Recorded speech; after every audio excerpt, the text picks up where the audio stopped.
What we had to deal with here in Connecticut in the aftermath of Tropical Storm Isai, power crews say they are prepared to respond to whatever we might see with regard to damage during today's storms that we could get. Of course, Isai left widespread damage throughout the state. At one point, about 725,000 Eversource and UI customers combined without power. Some of them lost power for upwards of a week. So Eversource said crews will be pre-positioned around the state today to respond to any damage and outages.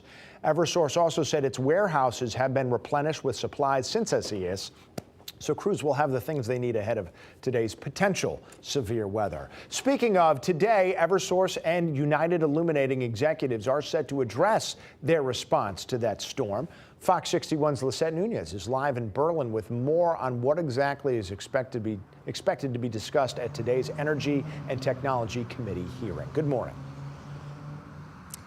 Good morning, Tim. And this is going to be a virtual meeting. We plan on hearing from multiple energy companies, included United Illuminating and Eversource. Their CEOs will be speaking out. As we know, Eversource has already been in hot water when it comes to the recent rate spikes that has been suspended by PURA. And they were also heavily criticized for their response to Tropical Storm Isai. This was addressed during a virtual hearing with PURA Monday morning.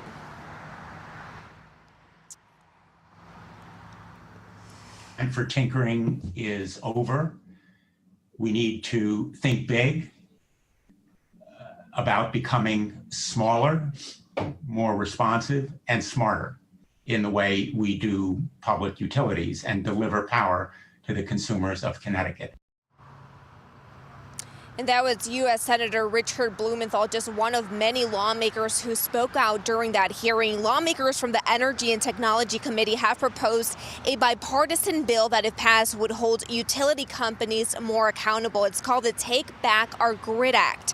It would give electric companies 48 hours to restore power. If they don't, they would have to compensate customers $100 for every additional day they go without electricity. Electric companies will also have to maintain proper staffing on their payroll to be able to quickly respond to expected but also unexpected weather events. Now, once again, for today's hearing, that's happening at 10 this morning, and that would be through Zoom. We're live from Berlin. Lisette Nunez, Fox 61 News.